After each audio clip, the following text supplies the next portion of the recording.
Olá pessoal, seja muito bem-vindo ao nosso programa. Esse é o Mundial Telenotícias, com uma análise dos principais acontecimentos do dia no Brasil e no mundo.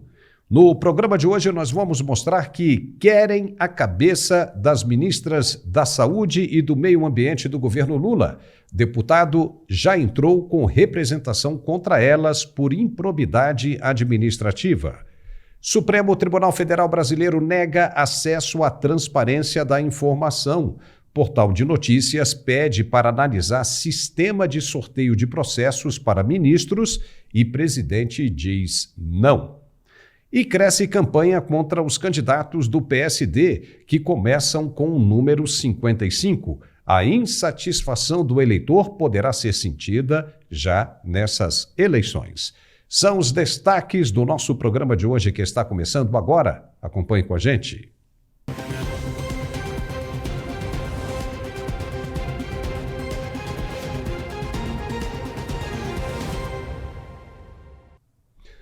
A Lei de Acesso à Informação regulamentou trechos da Constituição brasileira sobre o direito de receber informações de órgãos governamentais e acabou com a possibilidade de sigilo eterno de documentos. Por isso, era, até então, vista por entidades que participaram da sua aprovação como um avanço na transparência pública. Ela já tem 13 anos e foi sancionada pela presidente Dilma Rousseff, do PT, em 18 de novembro de 2011. A legislação permite que qualquer cidadão solicite dados da administração pública federal, estadual ou municipal das 3 esferas de poder: executivo, legislativo e judiciário. Não é preciso dar um motivo especial para justificar a demanda por informação. E o órgão público tem um prazo máximo de 20 dias para responder o solicitante, renovável por mais 10 dias. É possível ainda recorrer a instâncias superiores como a Controladoria Geral da União em caso de negativas. Isso é o que manda a lei, e lei é para ser cumprida. Não é para decorar Constituição e nem paredes de escritórios de advocacia. É para ser cumprida. Mas o que dizer quando quem deveria zelar pela lei é justamente quem a despreza? Como recorrer? Pois isso tem acontecido com frequência no Brasil, principalmente o desprezo pela lei por parte das autoridades judiciárias. O problema é tão sério que, quando o desrespeito vem de cima, das instituições superiores, toda a cadeia de magistrados das instâncias inferiores se molda nos entendimentos dos ministros das altas cortes. Isso acaba colocando o Brasil em um estado eterno de insegurança jurídica. O exemplo de cima deveria ser o mais rigoroso de todos. Desrespeitar as leis deveria ser inadmissível. Mas, infelizmente, não é. Veja o que tem acontecido na esfera da corte mais alta. Desde 2017, há uma pulga atrás da orelha da sociedade civil que incomoda muita gente. É sobre essa questão da distribuição dos processos para os ministros do Supremo através de sorteios eletrônicos. Muitos se perguntam por que os processos mais cabeludos caem sempre nas mãos de quem não poderia julgá-los. E a justificativa é que o sistema simplesmente sorteou. Beleza, é possível, mas todos os processos polêmicos que interessam a determinados setores caem sempre nas mãos dos mesmos ministros? Foi com base nessa dúvida que o portal UOL, assim como muitos outros interessados, resolveu pedir uma inspeção técnica nos códigos-fontes do sistema que trata justamente dessa distribuição aleatória de processos via sorteios eletrônicos. O Supremo, em uma primeira análise, por parte dos técnicos, já havia concordado com a inspeção com base na Lei de Acesso à Informação. Ou seja, o portal UOL não estava fazendo nada demais que não fosse permitido e determinado pela lei em vigor. Só que, ao que parece, a informação chegou até o presidente da corte, ministro Luiz Roberto Barroso. E ele disse o seguinte: negativo, isso em menos de 72 horas antes da inspeção. E negativo por quê? Sendo que a lei permite isso sem ter que oferecer justificativas. mas Barroso argumentou que permitir a auditoria no sistema poderia aumentar os riscos de ataques cibernéticos à Suprema Corte e afirmou que a revisão poderá ser feita no futuro, sem uma data definida. O UOL recorreu da decisão, alegando que a suspensão compromete a transparência do Poder Judiciário. Mas, sinceramente, você acredita que tem alguém preocupado com o recurso do UOL? E mais, você acredita sinceramente que isso será permitido algum dia? E se for, por acaso, descoberto que o sistema não traz nada de sorteio e sim oferece o resultado desejado por quem o programa? Não sabemos. E é por isso que existe a lei de transparência, para que o cidadão comum não tenha dúvidas do andamento dos poderes constituídos. É lei. Entendeu? As polêmicas começaram quando o ministro Edson Fachin foi sorteado como relator da Lava Jato após a morte do ministro Teori Zavascki. Recentemente, as dúvidas voltaram a crescer com a atribuição de processos sensíveis ao ministro Alexandre de Moraes, como os relacionados a supostas tentativas de golpe de Estado e investigações envolvendo o governo Bolsonaro. Os especialistas que iriam acompanhar a inspeção criticaram a decisão do presidente da Corte, afirmando que a alegação de risco cibernético é equivocada e que a falta de auditoria vai sim prejudicar a confiança no sistema de sorteio. O ministro Barroso, solicitado para dar uma entrevista logo depois, disse que não vai comentar esse assunto. E acabou. Ou seja, cadê o respeito pela lei? Lei de acesso à informação, a lei da transparência. E quem vai despachar a favor do recurso do UOL, que está inteiramente de acordo com a legislação? É um direito do cidadão saber se as coisas estão ali com algum problema, se precisam ser esclarecidas, e ele quer saber, mas se eles dizem não, não importa o que diz a Constituição. O ministro Gilmar Mendes estava certo quando afirmou que a palavra final é do Supremo. E se você discordar, vai tomar cana. E depois chamam isso de democracia. A verdade é que o povo está ficando cansado de tudo isso. O povo acordou e essa gente já percebeu e entrou em desespero, pois ninguém quer largar o osso. O resultado já será sentido nessas eleições do mês que vem. A campanha contra o 55 PSD, partido de Gilberto Kassab e Rodrigo Pacheco, pode sofrer a derrota mais amarga de toda a sua existência ao se colocar em lados opostos aos do povo brasileiro. O que um partido político deve fazer é justamente o que o PSD não faz, ouvir a voz do povo. Os caras, depois que passam para dentro das portas, esquecem completamente quem os colocou lá. E há até um passado recente, o brasileiro acreditava que só votava porque o voto é obrigatório, mas agora não. O eleitor descobriu que tem força e que esse é o único momento em que ele pode mostrar que é forte, o momento de dar o troco, de fazer valer os seus desejos e demandas. A campanha para não votar em candidatos que comecem com o número 55 tem ganhado força a cada instante no país inteiro. E os simpatizantes de Rodrigo Pacheco e de toda a base governista estão dizendo por aí que o boicote ao 55 vai prejudicar os bolsonaristas, achando que isso vai mudar a cabeça das pessoas. Eles acham mesmo que o eleitor é bolsonarista. Na cabeça dessa gente não entra a ideia de que o brasileiro está de saco cheio, insatisfeito com o sistema de governo e de república em que vive. Mas para essa gente, de cabeça fechada e que pensa que o povo tem dono, trata-se de um curral bolsonarista. Apenas isso. Engano. Dizem que o boicote aos candidatos de número 55 vai prejudicar os conchavos feitos pelo ex-presidente para uma gestão futura. Veja, o brasileiro quer saber é do agora, não quer saber de futuro.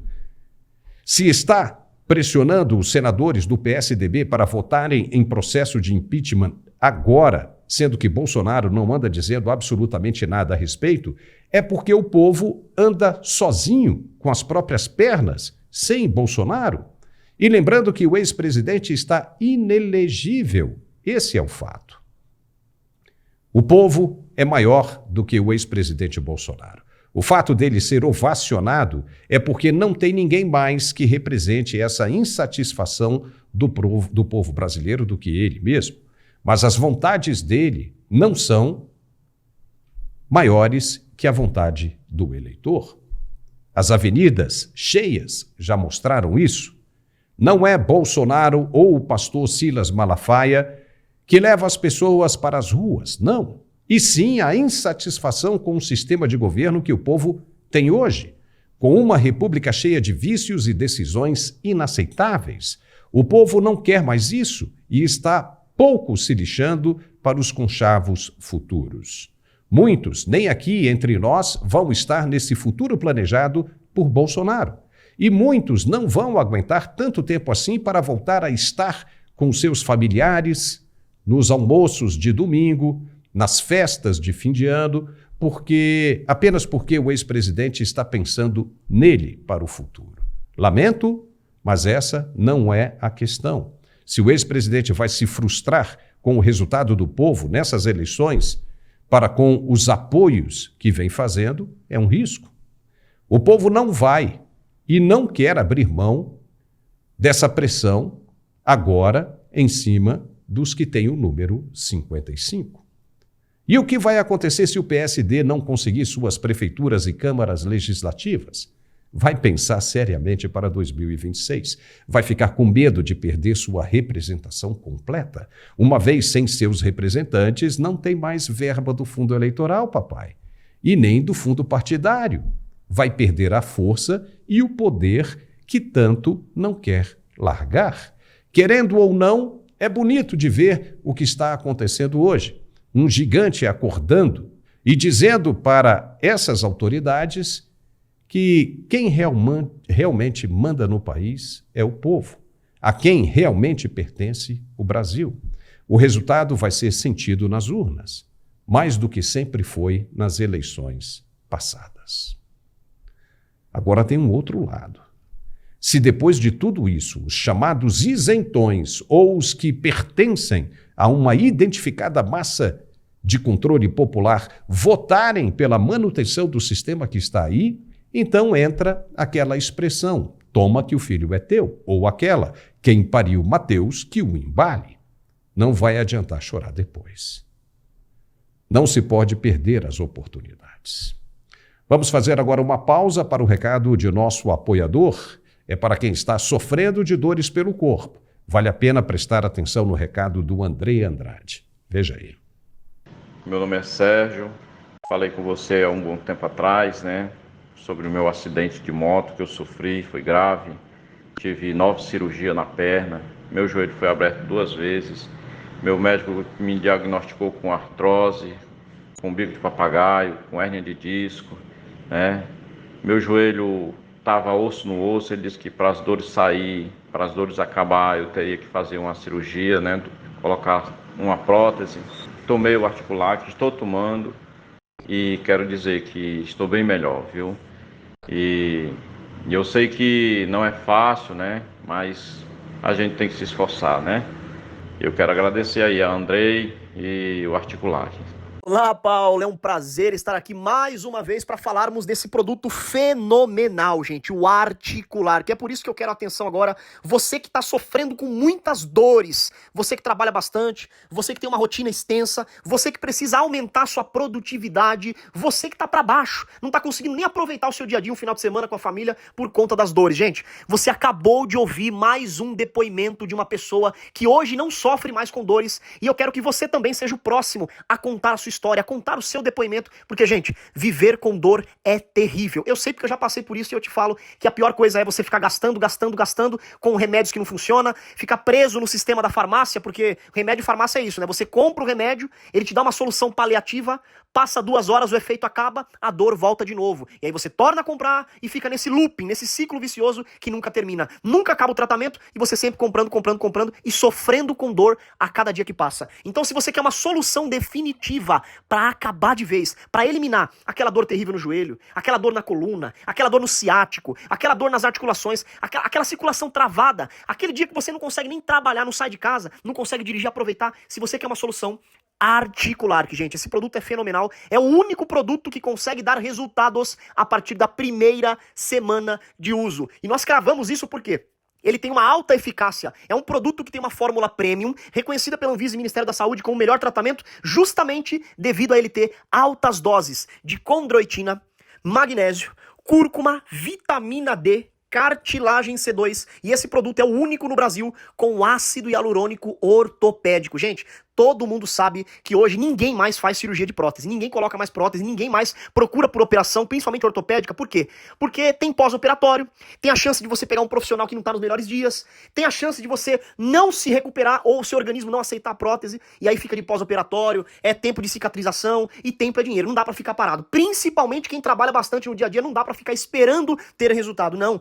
Quem tem dor tem pressa, quem tem dor não quer esperar, quem tem dor quer resultado rápido, e é essa a proposta do Articular, que trazer o melhor tratamento com o melhor custo-benefício e mais rápido, para você não ficar sofrendo dentro de casa, perder dinheiro, né, perder dias de trabalho, perder oportunidades com a família, perder momentos bons com a sua família e com a sua vida. Isso se chama qualidade de vida. Por isso eu falo, 2 cápsulas ao dia do Articular, que você vai ver a diferença no seu dia a dia a partir da primeira semana de uso. Então eu quero a atenção agora de todos os telespectadores. Atenção, você que está sofrendo com muita dor, artrite, artrose, você que tem bursite, tendinite, fibromialgia, você que não aguenta mais gastar o seu dinheiro com medicação de farmácia. Hoje nós preparamos algo especial para você. Olha só, para os telespectadores que ligarem hoje, eu vou dar um desconto especial, fica menos da metade do preço para quem ligar agora. É só você ligar 0800 591 4391 0800 591 4391. Vou repetir o telefone, a ligação é gratuita e você também tem a opção de apontar a sua câmera para o QR Code e falar diretamente no WhatsApp. É só você chamar 0800 591 4391. A ligação gratuita, entrega grátis e o melhor, você ligando agora, nós mandamos para você de presente. Olha só, vou começar com o purificador de ar. Gente, hoje, com esse cenário, nosso Brasil, o ar poluído, né? Muitas pessoas sofrendo com problemas respiratórios. Então, para quem ligar agora, vou mandar para você o purificador de ar e umidificador. Dá para você usar em casa, no trabalho, né, no escritório, em qualquer lugar. Ele é portátil, é ótimo. E ainda recebe o Ora Pronobis. Ligou, recebe de presente o Ora Pronobis. Todo mundo sabe que o Ora Pronobis é excelente, principalmente para quem tem diabetes. Ele fortalece o sistema imunológico, é uma excelente fonte de proteína, tem mais proteína que a própria carne, mais vitamina C que a laranja, é excelente. Ligou, ganhou também o Ora Pronobis e ó, vai ganhar o massageador profissional também, tá? Aquela pistola de massagem profissional, que é ótima para desinflamar o seu corpo, para tirar o seu estresse, e ainda recebe o tapete massageador para melhorar a questão de varizes, má circulação, quem tem problemas aí com gota, e ligou, ainda recebe o relógio, tá, gente? Hoje é tudo isso de presente, mas você tem que ligar agora. Não perde tempo, chega de sofrer com dor, Articular, que é o nome. 0800 591 4391. 0800 591 4391. E para finalizar, Paulo, ligou, recebe em casa o produto e o pagamento só pro mês que vem. Recebe, usa primeiro, pagamento pro mês que vem. Então aproveita, viva sem dores, tenha qualidade de vida com Articular, que é só você ligar 0800 591 4391. 0800 591 4391, Paulo. E já estamos de volta com o nosso programa de análises e opiniões. O deputado federal Ubiratã Sanderson, do PL do Rio Grande do Sul, solicitou à Procuradoria-Geral da República, PGR, a instauração de uma investigação para apurar a possível prática de crime de prevaricação por parte da ministra do Meio Ambiente, Marina Silva. Em ofício enviado à PGR, Sanderson destacou a suposta omissão da ministra na adoção de medidas para combater as crescentes queimadas que afetam o Brasil. Entre os dias 12 e 13 de setembro, o Brasil registrou 71,9% de todas as queimadas da América do Sul. Vê se pode, destacou o deputado. Dados do sistema BD Queimadas do Instituto Nacional de Pesquisas Espaciais, o INPE, indicam que nesse período foram contabilizados 7.322 focos de incêndio. Até o dia 13 deste mês, o Brasil acumulou 180.137 focos em 2024. representando 50,6% dos incêndios em toda a América do Sul e um aumento de 108% em relação ao mesmo período do ano anterior, que teve 86.256 focos. O deputado concluiu que esses fatos indicam uma conduta omissa da ministra, que não está adotando as medidas necessárias para enfrentar as queimadas, especialmente quando comparadas às ações de outros países da mesma região. Além disso, o deputado ainda quer pegar o Ministério da Saúde. Ele pretende revelar detalhes de seu pedido de investigação ao Tribunal de Contas da União contra a ministra Nízia Trindade Lima. O parlamentar denuncia a expiração de 8 milhões de doses da vacina Coronavac, com prejuízo estimado em 260 milhões de reais aos cofres públicos. E é com ele que nós vamos conversar agora. Deputado Sanderson, muito obrigado por estar aqui novamente conosco, é sempre um prazer. E já seria, por acaso, essa situação uma improbidade administrativa cometida pela ministra? Eu não tenho a menor dúvida, porque os entes públicos, os agentes públicos todos, eles não têm margem para erro que cause prejuízo à população, ou prejuízo ao erário, ou prejuízo ao interesse público. Algo que talvez na iniciativa privada pudesse ser superado, mas na iniciativa pública não tem margem para isso. A desídia, a imprudência, a imperícia e a negligência encontra no direito público, na seara pública, um tratamento diferenciado. Quando nós temos, na questão do Ministério da Saúde, uma ação desidiosa, negligente, com omissão, em detrimento do interesse público, nós temos um ato de improbidade administrativa. Além, claro, de um possível prejuízo civil ao erário público, que são instâncias distintas.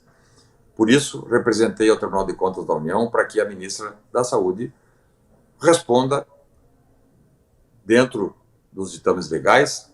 Claro que essa apuração seja feita no menor tempo possível, porque também temos aguardar, né, uma investigação para o ano que vem. Essa investigação tem que ser feita agora. O Tribunal de Contas da União tem instrumentos de apuração, tem quadros técnicos profissionais com capacidade, eles são acostumados a fazer isso, com capacidade de verificar se a desídia trouxe ou não trouxe prejuízo ao erário ou à população.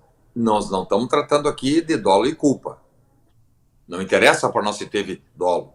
No âmbito administrativo público, havendo culpa, já basta para que o agente político responda. E é isso que nós estamos buscando. Na questão do Ministério da Saúde, muita omissão.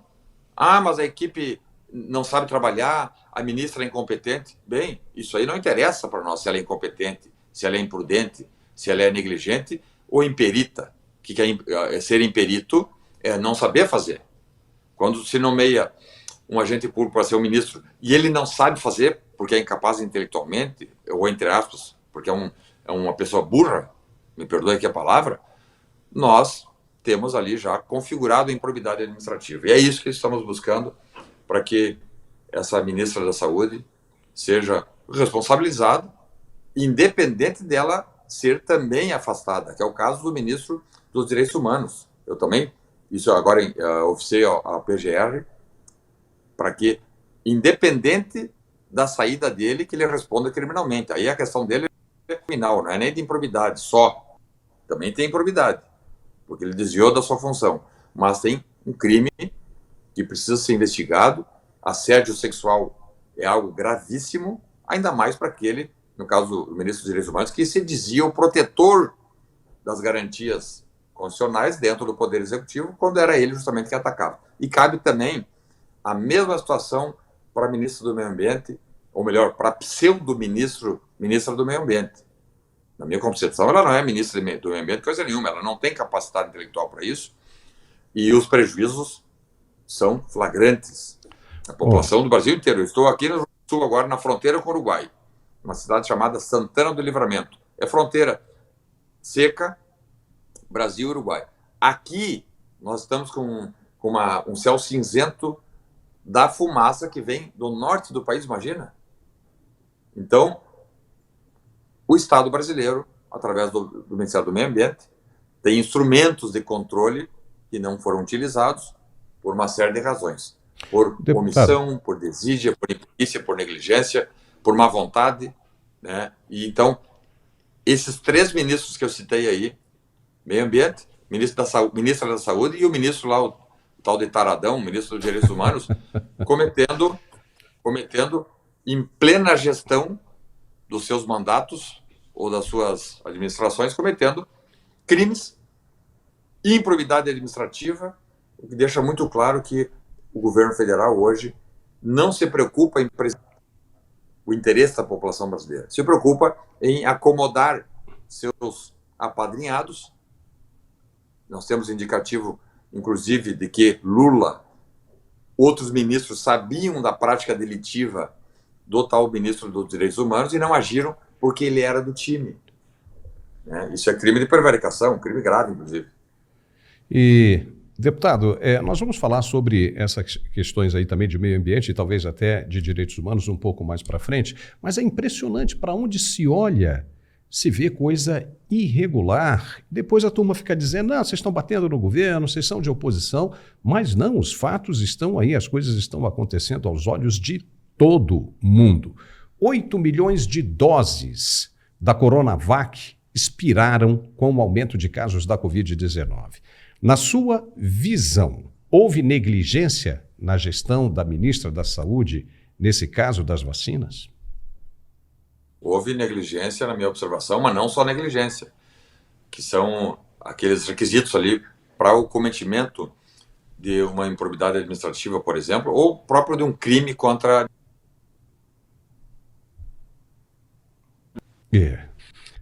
Pode continuar, Voltou? deputado. Voltou, pode continuar. Então, não só negligência, a imperícia. O que é imperícia? Não saber fazer. Né? Porque vamos lá, não sabiam como proceder para que essas doses fossem, no menor tempo possível, entregues à população brasileira de sul a norte. Isso também é configuração de ilícito, de crime de responsabilidade, seja improbidade administrativa. Tanto quanto a negligência, a palavra negligência, ou os critérios de negligência, imprudência ou imperícia, estão no mesmo tamanho. Quando diz que a imperito não sabe fazer, e talvez seja isso, porque o governo não se preocupou em montar um governo técnico, como fez Bolsonaro lá com 22 ministérios melhores, e botava nas pastas específicas ou respectivas. No governo Lula não tem essa preocupação. A preocupação é de acomodar a companheirada. E quando tu quer acomodar o companheiro, tu deixa de lado os critérios da capacidade técnica e profissional. Então, se foi negligência ou se foi imperícia, não faz diferença, e isso configura improbidade, configura crime contra a administração pública, além de um prejuízo causado ao erário que está passível de ressarcimento desses valores. A ministra, eu estou pedindo isso, eu pedi na representação, que a ministra, ela, pessoa física, porque ninguém botou ela não assumiu de forma obrigatória, ninguém a obrigou a ser ministra. Então ela, com o seu CPF, vai ter que pagar, né, por essas 8 milhões de doses que foram perdidas. É um custo elevadíssimo. É elevadíssimo, né? Está em torno aí de 280 milhões de reais, alguma coisa nesse sentido. Será que ela teria condições de pagar isso, deputado? Vai ficar um negócio bem complicado, hein, para se cobrar isso na justiça. Hein? Não, mas quem não tem competência não se estabeleça. Se ela não tem capacidade intelectual de fazer a gestão do Ministério da Saúde, que é talvez um dos principais ministérios que nós temos, ela não tem que ocupar essa função. E é isso que eles não compreendem. Mesmo a situação do ministro dos Direitos Humanos. Um irresponsável, eu diria até, me perdoe aqui a palavra de novo, um patife, disfarçado de homem público, vai lá e, não, agora eu sou ministro dos Direitos Humanos, para justamente cometer crime. Porque é isso que nós temos aqui observado. O ministro, esse ministro tal de Silvio Almeida, ele foi inquirido por nós da Comissão de Segurança Pública ano passado. E chegou lá na comissão todo, com pompa e circunstância, todo empolado, dizendo que era mestre, doutor, com PhD, com professor em faculdades nos Estados Unidos, etc. Né? Uma arrogância e com uma empáfia absurdas. E nós vimos agora que, na verdade, aquilo ali era tudo um engodo, uma pantomima, um embuste, uma mentira. Então, nós estamos, infelizmente, numa quadra bastante complicada no âmbito do Poder Executivo, 40 ministérios que não produzem nada, não sai nenhuma proposta ou uma proposição positiva de nenhum dos 40 ministérios. Podem verificar. Não sai nada positivo ou de interesse público de dentro da esplanada dos ministérios, muito menos de dentro do Palácio Planalto. E nós temos ainda 2 anos pela frente. Como fazer para evitar os prejuízos públicos? O parlamento brasileiro tem que agir. Nós não podemos ficar de braços cruzados de todos esses absurdos sendo praticados. A cada semana, uma notícia desastrosa. Né? O próprio Lula agora foi lá, o pseudo-presidente foi na reunião da ONU falar bobagem. Né? Pela primeira vez, o presidente da República vai para lá e corta o microfone dele. Isso é um absurdo. Né? É um presidente que envergonha a toda a população brasileira. Eu, sinceramente, acho que nessa altura do campeonato, né, já 1 ano e meio, 1 ano e 8 meses aí, acho que já é o suficiente para nós, no âmbito da Câmara dos Deputados, tratarmos com muita responsabilidade, claro, mas tratarmos da instauração de impeachment contra esse sujeito. Nós não temos condições de ficar ainda anos tendo um irresponsável, eu diria até um incapaz, porque na minha observação, esse sujeito que está lá no Palácio Planalto é um incapaz no aspecto jurídico, não consegue administrar nada, gerenciar coisa nenhuma, e lá na ponta o povo brasileiro pagando, a economia indo muito mal. Aqui no Rio Grande do Sul nós temos um prejuízo em razão das enchentes gigantesco. É o 5º mês que boa parte das empresas atingidas não tem faturamento.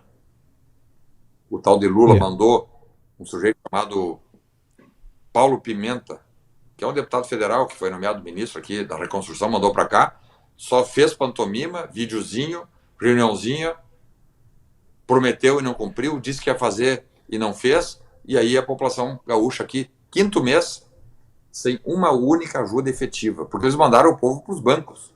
Mandar para os bancos não é ajudar. Ajuda é fazer como nós fizemos no governo anterior, recurso a fundo perdido, subvenção integral. Os 5.500 municípios, eu me recordo, os 5.500 municípios receberam dinheiro a fundo perdido. Só o nosso estado aqui do Rio Grande do Sul. Ainda tem aquela questão... Sul, que quando Sim, deputado. Só no estado do Rio Grande do Sul, o Rio Grande do Sul que recebeu na época 4 bilhões de reais a fundo perdido. Não é empréstimo. Então, nesse caos todos, a população gaúcha em especial, mas a população do país inteiro sofrendo muito. E ainda tem aquele caso ainda dos recursos que viriam pela Caixa Econômica Federal, e isso já seria uma pedalada, né, para se colocar aí como uso de apoio no Rio Grande do Sul fora do teto de gastos do governo. Seria uma espécie de pedalada. Mas eu queria falar também sobre o meio ambiente, já que o senhor mencionou nisso aí. O senhor também tem uma ação aí para ser analisada justamente contra a ministra Marina Silva, mas ela disse que a culpa dos incêndios não é dela, e sim da situação climática que abala o mundo inteiro. Só que o Brasil está com mais de 70% de queimadas da América Latina inteira. Isso não parece muito estranho para o senhor? Mas é a cara da esquerda. Aliás, é a fotografia, inclusive, dessa Marina Silva. Eu era criança aqui no Rio Grande do Sul e me lembro que essa Marina Silva fazia palestras aí, Brasil afora, com o mesmo discurso de blá blá blá, de balela que ela faz hoje. Passaram-se 30 anos e aquele discurso todo difundido por ela, nós vimos que é uma grande mentira. Ela, eu diria até que essa ministra é uma impostora. Uma impostora. Porque quer fazer se parecer alguém que cuida do interesse público, mas na verdade não cuida coisa nenhuma. Se nós temos 70% dos focos de queimadas na América do Sul e o Brasil tem 40% do território, tem algo errado. Ah, a estiagem é em toda a América. Então, Bolívia, Peru, Venezuela, Colômbia, teria que ter no percentual o mesmo índice de queimadas que tem no Brasil e não é. Se nós temos no Brasil 70% das queimadas, mas num território apenas de 40%, tem algo errado. Isso é sinal que os órgãos de controle e os agentes públicos responsáveis não estão operando. Seja por imprudência, seja por imperícia, como eu disse, por não saber fazer, seja por negligência. Agora vamos ver se esses deveres objetivos de responsabilidade, que são essas três situações, são culposas ou dolosas. Porque isso só uma investigação pode verificar se a Marina Silva faz isso dolosamente para destruir o país e, na destruição do país, entregar o país para uma China da vida. Vamos fazer uma investigação, por isso eu representei o PGR para que investigue. Por que razão eles estão fazendo isso? E essa tentativa de lavar as mãos, tirando responsabilidade do governo, porque a estiagem em toda a América, então o Brasil também queima como... Não, o Brasil queima quase o dobro da Venezuela, por exemplo, da Colômbia e do Peru, que também possuem floresta amazônica. E a outra situação mais estapafúrdia ainda é quando eles disseram que a culpa, ou o culpado pelas queimadas era Jair Bolsonaro, que já saiu há 3 anos do governo. Né? É uma responsabilidade que nós não podemos aceitar.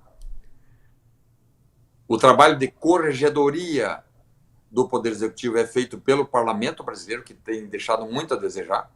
São 513 deputados. Nós vimos aí uma dúzia de deputados cobrando ações e responsabilidade dos ministros e do presidente da República e os demais. 513, cadê o... Né? Então, o Parlamento, isso é assim em todo mundo. O Poder Legislativo tem a função de legislar e fiscalizar. Não há fiscalização por parte do Parlamento brasileiro com prejuízo do interesse público. Agora, para encerrar, deputado, o Parlamento tem nas mãos a faca e o queijo. Pode resolver esse problema todo que tem incomodado, essa pedra no sapato de muita gente, do povo brasileiro.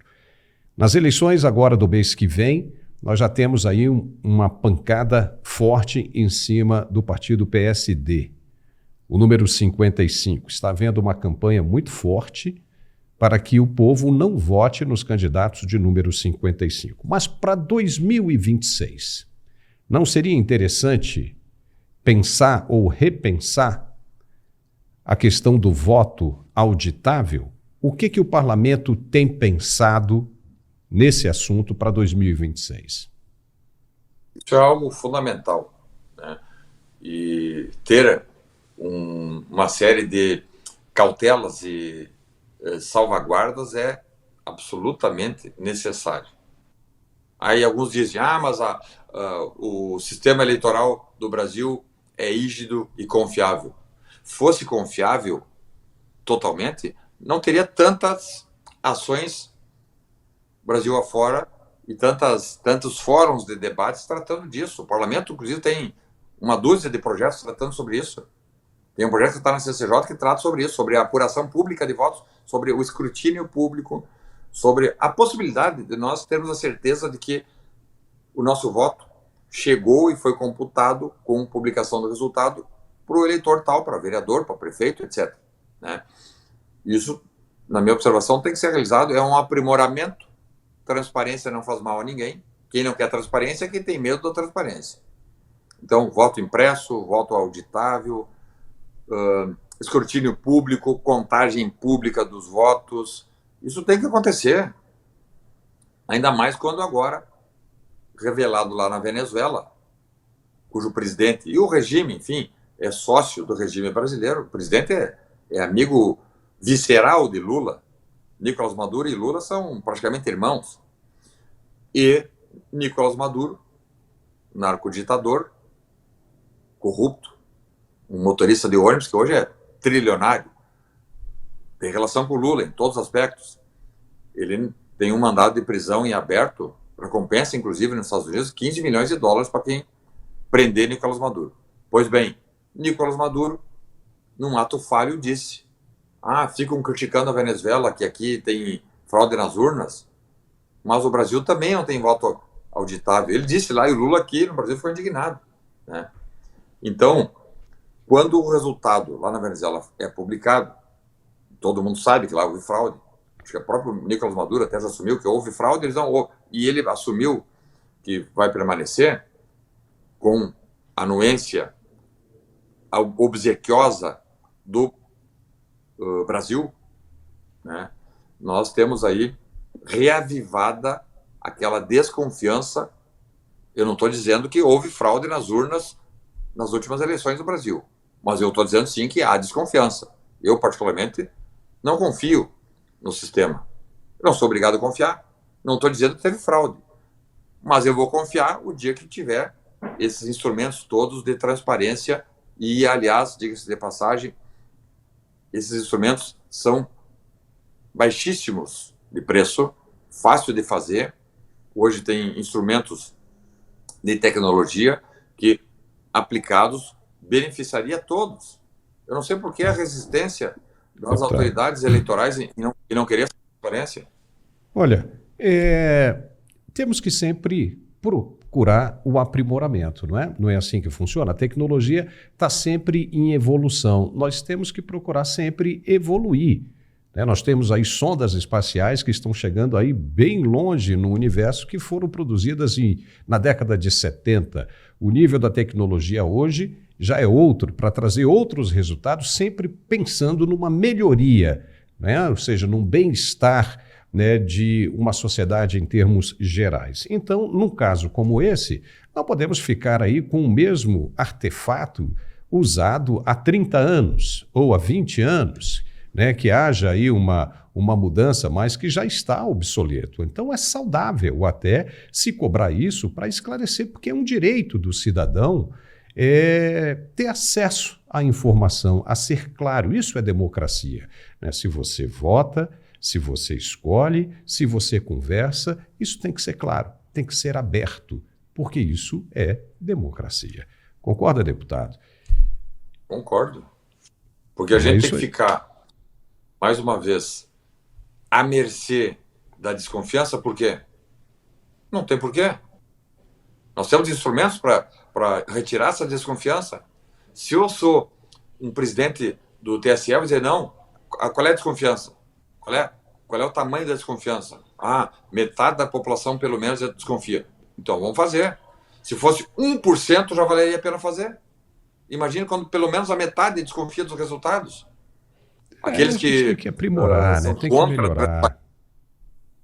Aqueles que são contra a transparência e a implementação de instrumentos de ampliação da transparência dão razão àqueles que dizem que houve fraude nas urnas. Porque tu resolve um problema social como? Primeiro, ouvindo a população, né? Afinal de contas, todo o poder emana do povo. Tem reclamação, vamos ouvir. Opa, né? Muitos estão reclamando. Dá para fazer, qual é o custo? O custo aqui é 0,001% do orçamento. Por que não fazer?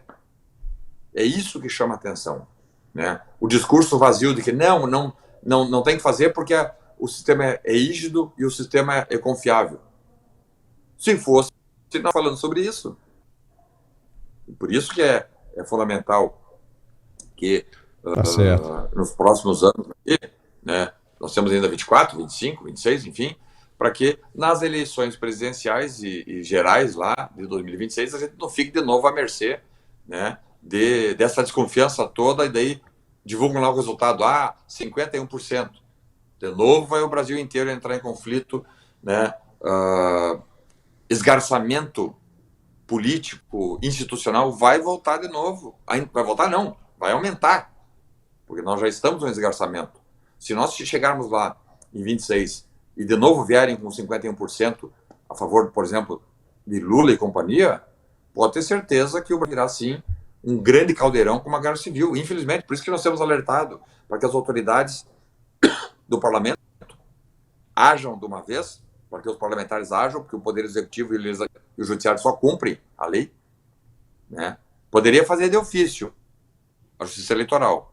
Não vai fazer? Vamos então nós, o parlamento, determinar por lei ou por emenda constitucional que haja instrumentos de transparência para evitar e diminuir essa desconfiança que causa muito mal ao país. Tá certo. Podemos esperar isso como um compromisso do senhor também, deputado? Com certeza, eu tenho tratado disso. Integrante agora da CCJ, essa matéria está na CCJ, quando nós voltarmos agora, depois das eleições, porque há uma espécie de um recesso branco, nós temos muitas matérias, inclusive essa cujo relator é o deputado José Medeiros. Conversei com ele sobre isso. Vamos levar a discussão na CCJ. Claro, a esquerda irresponsável e deletéria, como sempre, é contra. Esses dias eu conversei com uma deputada, mas por que a senhora é contra? Quem terá prejuízo com o aumento da transparência? Não, que vocês, né, desconfiam. Se nós temos desconfiança, vamos estabelecer, então, para evitar e cair a desconfiança. É bom até para vocês, aumentar, se o Lula ganhar, vai dizer não. Claro, o PT vai ganhar a eleição, tá bom, tá aqui, ó. Então todos os instrumentos foram estabelecidos com contagem pública e ele vai ter legitimidade para assumir. Pronto, mata a charada e acabam-se as discussões. Deputado, é o seguinte, nem na Venezuela Nicolás Maduro conseguiu mostrar isso, né? Porque lá tem o voto impresso e ele não conseguiu, né? Ou seja, os argumentos dele não colaram e até hoje ele não mostrou aquelas atas. Mas, deputado Biratã Sanderson, muitíssimo obrigado por sua participação aqui conosco mais uma vez. Muito obrigado por ter aceito o nosso convite e volte sempre que puder. Muito obrigado. Sabe que eu sou fã de vocês. O canal talvez dos mais respeitáveis, mais idôneos que nós temos hoje no Brasil.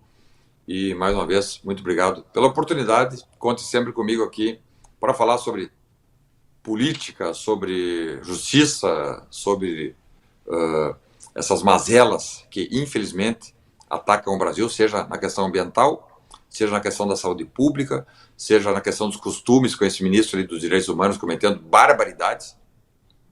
E Lula disse que sabia dessa história toda. Uau. Imagina um presidente da República que permite que o ministro permaneça no cargo de ministro dos direitos humanos, sabendo que ele abusava sexualmente de pessoas, inclusive de uma ministra. É um absurdo. Então, obrigado mais uma vez pela oportunidade e parabéns pelo belíssimo programa de sempre. Obrigado. Até a próxima, deputado. Tchau. E agora mais um recado de nosso apoiador, é para quem quer melhorar a performance sexual. Veja o recado da Tatá Onofre. Olá, meu amigo, que prazer falar com você e com você que está acompanhando aqui a programação. Sabe por quê? Max Viril Power 40 é o melhor aliado do homem. Ele é considerado o melhor tratamento de mais alta performance, exatamente porque ele carrega dentro de uma cápsula todos os nutrientes necessários que você precisa para sair desse cansaço crônico, para aumentar a sua disposição, até para as metas do seu dia a dia, para o seu trabalho, para tirar aquela academia do papel, aquele exercício que precisa melhorar ali para a sua saúde, e a intimidade do casal. A gente trabalha pela família. Só que quanto menos a gente percebe, Paulo, vai vivendo ali como melhor amigo, vai esfriando, a briga vai tomando mais espaço, a gente vive ali, parece que só para pagar as contas juntos. Não, tem que trazer de volta essa intimidade. Presta atenção, Max Viril Power 40 vai trazer uma explosão de vitalidade, uma ereção duradoura, mais desejo, de volta às preliminares, aquele namoro do começo que não pode faltar. Então faz o seguinte, já vai ligando 0800 323 0090.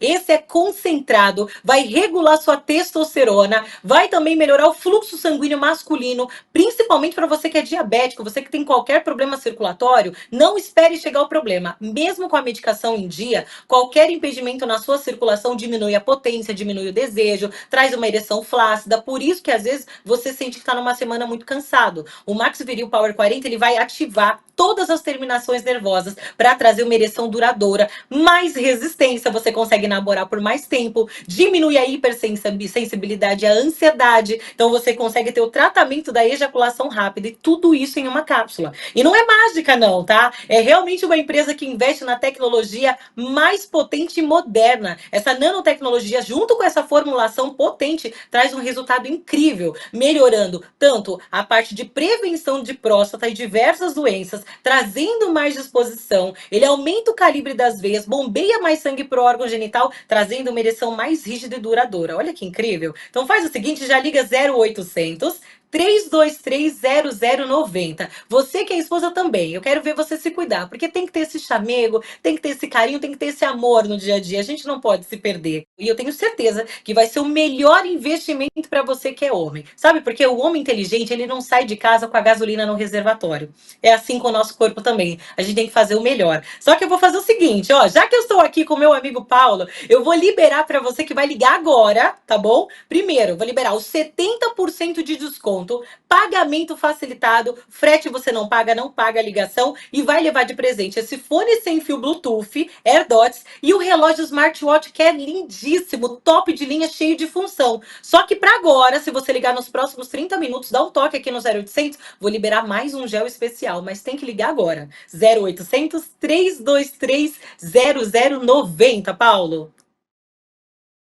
Muito bem, já estamos de volta com o nosso programa aqui no Mundial Telenotícias. E o presidente Lula está viajando, está na sede da ONU em Nova York e está fazendo discursos lá adoidado. Ele teve essa semana já aquele inconveniente do microfone ser cortado porque estava falando além do tempo permitido. Muita gente já falou ali, teve o caso do presidente Joe Biden falando da crise na Ucrânia com a Rússia e o presidente Lula voltou a falar da defesa da paz, do fim do conflito no leste europeu. Vamos conversar sobre isso com o nosso analista de política também e geopolítica, que está em algum lugar da Europa, Alfredo Bessoff, grande professor. Seja muito bem-vindo ao nosso programa mais uma vez. Alfredo, o que você achou do discurso do presidente Lula falando desta vez aí no fortalecimento da iniciativa de paz, do fim da guerra no leste europeu? Como é que você viu isso?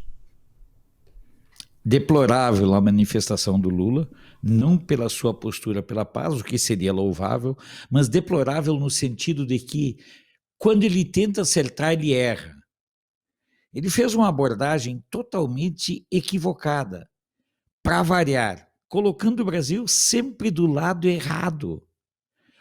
O Lula está posicionando o Brasil, meu caríssimo Paulo e demais net-espectadores, o Lula está posicionando o Brasil do lado errado do círculo de poder. Nós estamos nos alinhando e aliando ao que tem de mais retrógrado, mais negador da liberdade.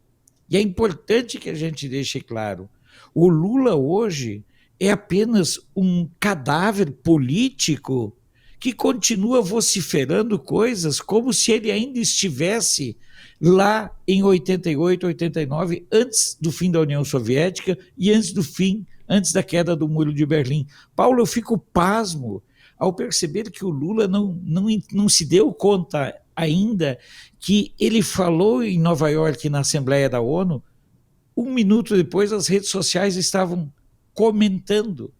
O povo não espera mais que a velha mídia diga o que foi que aconteceu.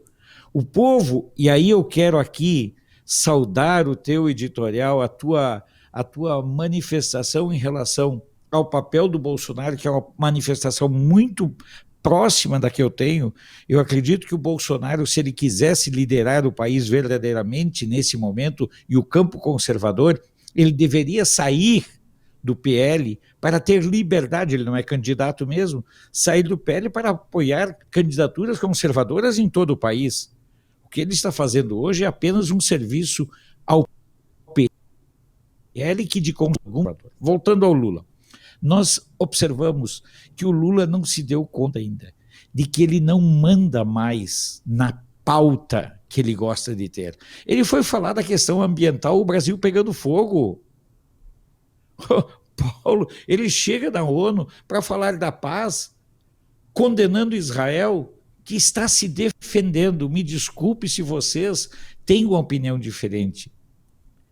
O direito de Israel de sobreviver e de existir é um direito sagrado. Eu, inclusive, quero recomendar para as pessoas que leiam o editorial de hoje, 24 de setembro, do The Jerusalem Post. O editorial é um canto de amor à resistência e ao direito do povo de Israel de existir. Ou seja, da mesma forma como o Lula tem se posicionado, Paulo, de um modo equivocado na questão da Ucrânia. O Lula agora virou garoto de recado do Putin, que vai ter seus ativos congelados. E está preocupado com isso. Nós estamos, infelizmente, com um presidente, Paulo, que está totalmente do lado equivocado. O Lula não tem coragem, não tem condições de se referir à violação dos direitos humanos no Irã, na Turquia, na China, na Coreia do Norte, na Nicarágua, na Venezuela, em Cuba, mas ele quer falar do único país verdadeiramente democrático, ele quer agredir o único país verdadeiramente democrático de todo o Oriente Médio, que é Israel. É o único país que respeita a pluralidade, uma das maiores passeatas LGBT do mundo, acontece em Jerusalém.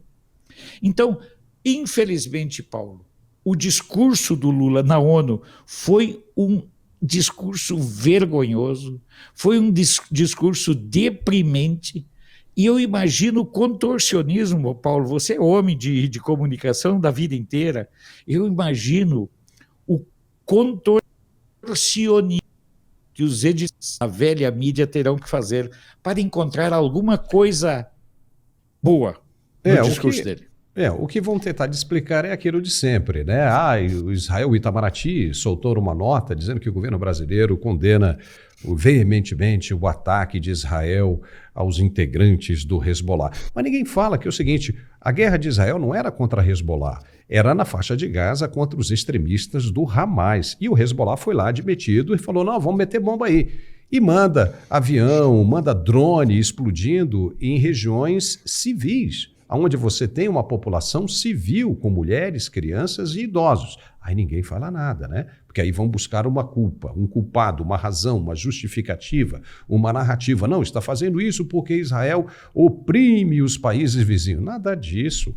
Nada disso, está todo mundo atacando lá e Israel está se defendendo. Então, realmente, pegando essa linha aí, foi lamentável tocar nesse assunto, né, de que o Brasil condena veementemente, né, o ataque de Israel, porque não foi um ataque israelense, foi uma defesa. Aqueles que se mostrarem, né, agressivos e opressores contra o Estado de Israel vão ter a resposta devida. Então, realmente, é uma situação complicada. Mas já que você tocou, Alfredo, na questão que nós comentamos no início do programa, que é a questão do poder de Bolsonaro hoje, de influência, né, do povo brasileiro, a gente tem que deixar claro que a vontade do povo é que deve ser respeitada, e não os conchavos para que um ex-presidente possa vir depois, no futuro, com mais força. Ou seja, o conservadorismo, a direita, não pertence a uma única pessoa. Então é isso que está acontecendo. O povo brasileiro é o que nós vemos, é o que nós analisamos, o povo brasileiro descobriu isso. Acreditou nessa proposta que foi levantada pelo deputado Gustavo Gaia e endossada aí pelo deputado Nicolas Ferreira, de mostrar que o PSD, com seu número 55, é o que atrasa as pautas de interesse do povo brasileiro. Então, eles levantaram essa bandeira pedindo que o povo não vote nos candidatos que comecem com o número 55. Só que aí tem gente dizendo, mas isso aí você vai atrapalhar conchavos do ex-presidente. Veja bem, o povo não quer saber disso, o povo quer saber do agora, do presente. No futuro, ninguém sabe se amanhã vai estar por aqui. Então, o que você acha? Você pensa de maneira diferente disso, Alfredo? Quero ouvir a sua opinião. Bom, Paulo, eu tenho uma posição muito clara. quando me pergunto qual é o meu sentimento em relação ao Bolsonaro, a minha resposta é sempre simples: gratidão. Eu tenho pelo Bolsonaro um sentimento de gratidão imensa, eterna e ponto final. Gratidão. Ele despertou o povo brasileiro. Ele aproveitou o movimento que começa em 2013 e veio num crescendo, e ele trouxe para si esse sentimento de patriotismo, de prazer em ser brasileiro. Então, veja bem, eu tenho pelo Bolsonaro o sentimento de gratidão por tudo que ele fez. Também penso muito que o Bolsonaro é o grande líder da bolsonarista. Mas nós temos que pensar claramente nos projetos de poder e nos projetos de governança para o futuro, e isso passa pela administração de nossas cidades. E na cabeça do povo das nossas cidades, os conchavos futuros, como você falou com muita propriedade, não contam. As pessoas querem saber quando é que nós teremos uma solução para a questão dos exilados, dos expatriados, dos perseguidos, quando nós teremos uma posição em relação à questão dos presos, da liberdade de imprensa, porque não vamos nos esquecer que a liberdade de imprensa foi sequestrada pela esquerda, a liberdade de imprensa, a liberdade de expressão, a liberdade artística. A esquerda sequestrou tais bandeiras e guardou bem guardadinho, escondido. Então cabe a todos nós termos a compreensão de que o movimento conservador brasileiro, na minha opinião, ele é maior do que o Bolsonaro. O Bolsonaro pode até, e eu acredito claramente nisso, o grande de hoje, mas eu não vejo no Bolsonaro, até porque para muitos ele está fora do jogo em 2026, eu não sei se esses conchavos, essas alianças, essas imposições, essas circunstâncias de hoje, como isso vai acabar afetando o capital político do Bolsonaro, Paulo. Eu vejo bem que eu vejo muitas pessoas que começam a questionar o que o Bolsonaro está fazendo com o capital político dele. Ele tem o maior capital político, não é o comparativo com o Lula. O Lula representa tudo aquilo que nós não queremos, mas até que ponto apenas o Bolsonaro representa tudo aquilo que nós desejamos, buscamos e por aquilo que nós lutamos. Não estou abrindo mão da candidatura, desculpe, eu não estou abrindo mão da liderança do Bolsonaro, mas acredito, por exemplo, vamos pegar uma questão simples, Paulo, sucessão na Câmara dos Deputados. O PL já fechou questão com um candidato, o Mota, sei lá o quem. Espera aí. E como fica a candidatura do Marcel Van Hatten? Vai ficar na chapada? O Senado, quantos senadores do PL estão já apoiando o Alcolumbre? É isso que nós queremos? Eu gostaria que alguém me dissesse. Olha, eu vou lhe dizer o seguinte, o que parece aí é que os políticos estão esquecendo da sua origem, que é representar o povo. Todo político tem que representar o povo. O político representa a vontade do povo. Quando passam eles, os políticos, a representarem a vontade deles próprios, aí complica. Perde-se a razão de existência. Então ele faz uma pergunta, como ontem eu mencionei aqui com o nosso outro comentarista, o Gerson Gomes. Perguntei, porque ele é do Rio de Janeiro, se ele lembrava do Macaco Tião. Você lembra do Macaco Tião, que foi eleito no Rio de Janeiro como voto de protesto do eleitor? Obviamente que ele não assumiu, porque se tratava de um animal. Mas ele foi eleito. O carioca, ali, né, de uma maneira bem humorada, acabou demonstrando a sua insatisfação com o sistema político daquela época. Então agora você começa a surgir, no caso da Prefeitura de São Paulo, um candidato que representa essa indignação com o sistema já pré-estabelecido na política brasileira, ou seja, é o controle do PSD de novo dentro do estado de São Paulo, é o antigo PSDB, o PMDB, o antigo, e isso representa. Então eu te pergunto, você acha que é por causa disso que se criou essa resistência aí tão dramática ao nome de Pablo Marçal, porque ele representa uma outra corrente de direita que não a família Bolsonaro? Eu nem sei se o Marçal é de direita. Tenho minhas dúvidas. Tenho muitas dúvidas e tenho uma leitura muito diferente. Da minha opinião, o Marçal é um cavalo de Troia que está demonstrando a insatisfação do povo com esses caras engomadinhos. Paulo, uma das características da minha atividade como jornalista e como comentarista é tentar fugir um pouco dessa coisa conveniente, séria. E você lembrou muito bem do Cacareco, mas o Rio de Janeiro elegeu o Juruna, deputado federal, quer dizer, um índio eleito pela Zona Sul. Os paulistas estão elegendo Tiririca, porque são candidatos que, de repente, não têm compromisso nenhum. Mas isso, Paulo, na minha opinião, é também um reflexo muito assustador das máfias que comandam os partidos políticos. Você sabe que o melhor negócio no Brasil hoje não é você ter uma conta publicitária de um ministério do governo ou de uma empresa pública. O melhor negócio do mundo chama-se ter um partido político. Se você for dono de um partido político, eu vi você comentando, Paulo, um deputado federal agrega mais de 3 milhões de fundo partidário por ano para cada sigla.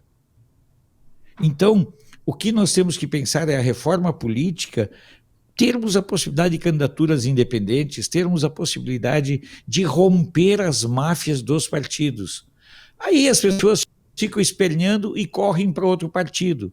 O Salles mesmo, por exemplo, reclamou que ele foi rifado no PL, mas correu logo para um outro partido. Quando tiver um grupo de parlamentares dispostos a assumirem a bandeira das candidaturas independentes, que existem em vários países. Os Estados Unidos pode ter, você sabe disso, pode ter candidato independente.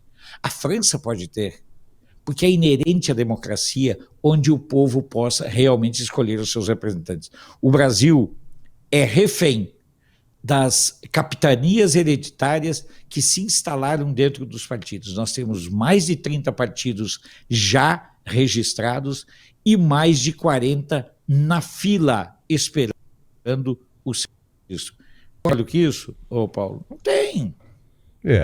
O que acontece é o seguinte, esse aqui é o papel nosso aqui de formador de opinião. É a gente levantar as questões e permitir, propiciar, proporcionar aos nossos net-espectadores, como você gosta sempre de falar, a possibilidade de opinar, de formar uma opinião. De repente não concordam com a gente, ou às vezes concordam, mas esse é o nosso papel aqui, de trazer o fato e formar opinião, ajudar o telespectador a formar opinião. Eu acredito muito que uma profunda reforma política iria resolver isso definitivamente. Porque de quem é o mandato? É do candidato que foi eleito, escolhido pelo povo, com as suas ideias, ou é do partido? Porque se você não se afina com as ideias e determinações do partido, você é expulso do partido. E se você é expulso do partido, você corre o risco de perder o mandato. Então, são questões extremamente absurdas que deveriam ser revistas numa profunda reforma política. O que você acha?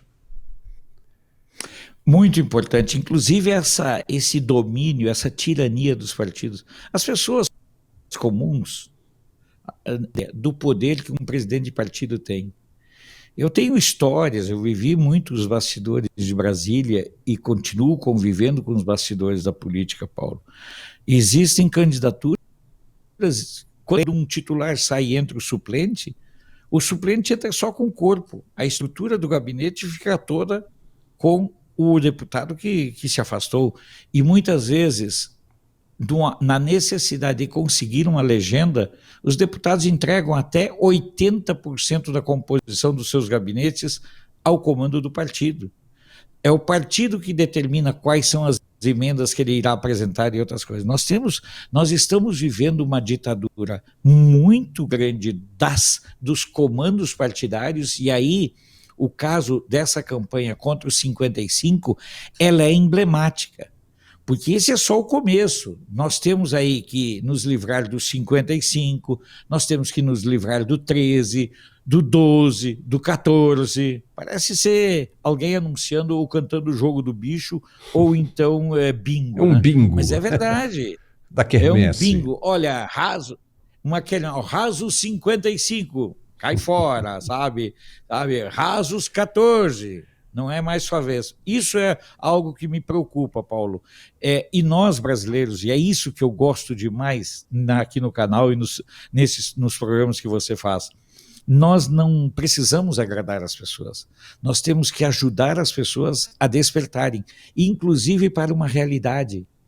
Não se vive política apenas em ano eleitoral. Dia 7 de outubro, nós temos que continuar falando de política. No dia 7 de outubro, nós temos que continuar falando de organização da sociedade. Na minha opinião, o grande erro, e essa foi a grande construção que a esquerda fez, foi que a esquerda tratou de reduzir para o povo a ação política apenas no ato de altar. Não, é o ato final, é o sim no altar. Quando, na verdade, Paulo, você precisa construir o fazer político, sua família. Reconquiste sua família, reconquiste sua escola, reconquiste os clubes, reconquiste as associações de moradores, as associações comunitárias. Você quer mudar o Brasil? De verdade, eu vou fazer essa pergunta que eu faço sempre. Você quer mudar o Brasil? Mude a sua postura perante a realidade, o ato de pertencimento a um país. O Michael Jackson já dizia, né? Você quer mudar, né? O mundo muda aquele cara que está na frente do espelho, né? Mas, Alfredo Bessoff, muito bom bater um papo com você, tá legal? Eu acho que você tem que melhorar essa sua internet aí, a sua qualidade, porque ela tá travando, tá picotando. Não, tá. E tá para a semana que vem, me irritando profundamente. Esperamos aí você novamente, ou a qualquer momento aí dessa semana. Tá legal. Ou qualquer momento essa semana para a gente comentar. A gente já testa. Ei, Paulo, de repente a gente já testa a nova internet com cabo essa semana. Vamos embora. Eu quero aproveitar, Paulo, duas questões. Primeiro, fazer um jabá. Você que acompanha aqui o canal Mundial Telenotícias, se puder, dá uma passadinha lá no canal de Brasília. Nós não somos concorrentes, somos convergentes. Todos os dias, às 7 da manhã, eu apresento Na Hora do Café com notícias do mundo. Essa é a primeira coisa. Segundo, eu quero pedir para você, zoiando no seu zóio, eu quero pedir para você, se inscreva no canal do Paulo, torne-se membro. O meu canal é desmonetizado, desqualificado para monetização, mas você pode ajudar o canal do Paulo, o canal Mundial Telenotícias, a ficar muito mais forte. Inscreva-se, torne-se membro, compartilhe o conteúdo, apoie os anunciantes, faça parte. Como diz o Paulo, lembrando o Michael Jackson, faça a sua parte, olhe para o cara do espelho e chame ele. Vamos? Tá certo, Alfredo. Obrigado, viu, irmão? Um grande abraço e até qualquer momento nessa semana. Tchau. Muito bem, nós chegamos ao final do nosso programa. Você viu o que disse o Alfredo, né? Se você puder, vá lá em cima e clique no botão de se inscrever. Também dê um like e compartilhe o máximo que você puder. Aqui, o nosso compromisso é com a verdade. Doa a quem doer. Muito obrigado pela companhia e nos vemos de novo amanhã, se Deus quiser. Até lá!